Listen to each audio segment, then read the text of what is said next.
안녕하세요. 금나치마입니다. 자, 오늘도 문의 주신 채무자 한 분의 사례를 가지고 얘기를 풀어볼게요. 자, 현재 직장 다니시고 그리고 4대 보험 되시고 8년 정도 근무에 연봉은 약 6,700만 원 정도 되시는 분입니다. 이분께서 현재 이용하고 있는 대출 내용을 보면 간단해요. 저축은행 한 곳에 7,410만 원. 좀 이상하네. 재직기간이 8년에 연봉이 6,700이신 분인데 1금융권 대출은 하나도 없어. 저축은행, 2금융권 저축은행에만 7,410만 원. 어찌됐든 간에 대출은 한 건밖에 없다 보니까 신용점수 괜찮아요. 나이스 814점에 KCB 843점. 그럼 이분이 저한테 문의 주신 내용이 뭘까요? 자, 이분께서는 원래 대출이 이러질 않았습니다. 이게 무슨 내용이냐면 3개월 전에 이분은 은행 두 건에 약 3천만 원 대략 3천만 원 정도 이용하고 있었고, 그리고 카드론하고 그리고 캐피탈 이 두 건에가 약 또 3천만 원 정도 이렇게 대출을 이용을 하고 있었어요.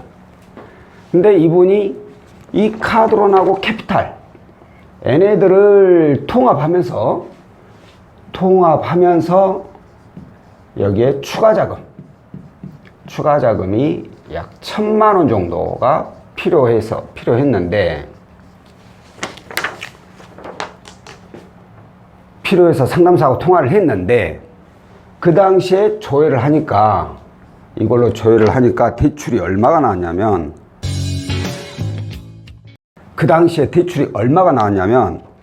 7,500만 원까지 가능하다고 나왔어요. 7,500만 원. 금리는 13.4%. 자, 이분께서는 이거 두 개 통합하고 그리고 1,000만 원 필요하니까 얼마나? 약 한 4천만 원만 있으면 되잖아요. 4천만 원 정도만 있으면 되는데 여기서부터 문제가 발생된 거예요.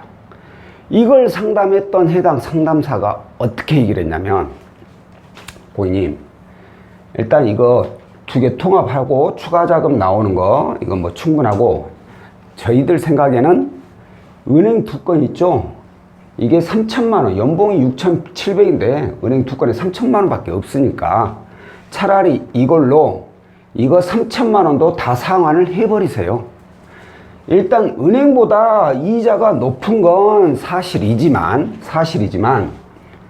이걸 다 상환하게 되면 이거 대출 한 건만 딱 남게 되니까 신용점수가 지금보다 훨씬 더 좋아질 겁니다.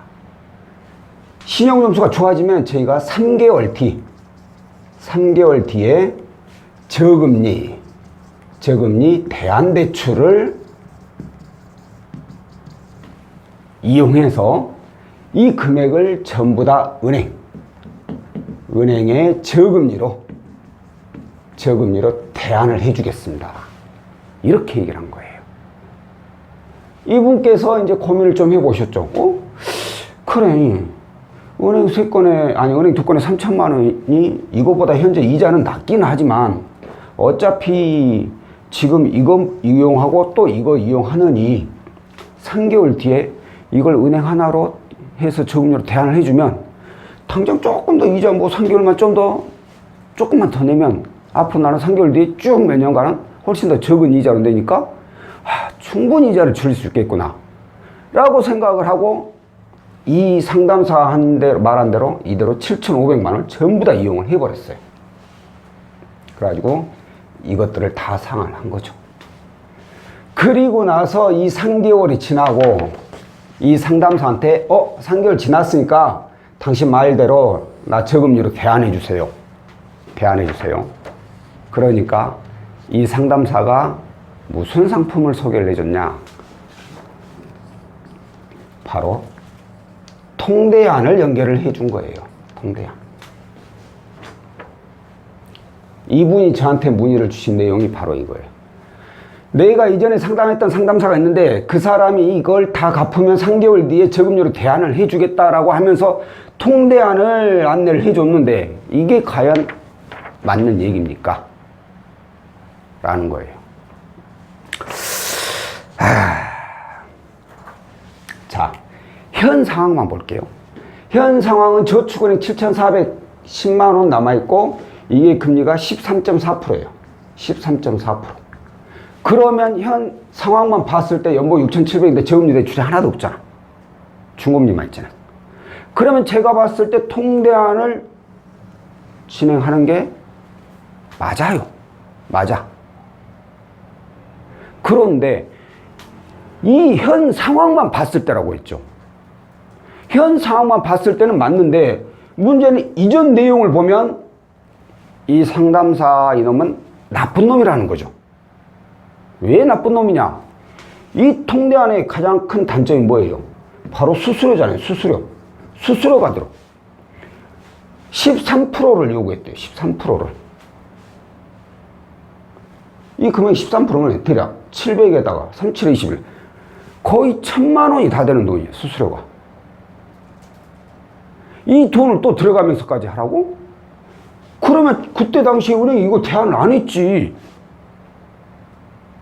그때 당시에는 이런 얘기 전혀 이런 방법도 없다가 3개월 지났으니까 저금리 대안해 주라고 했더니만 이 통대안의 상품 딱 소개해 주면서 수수료 달라고 해요.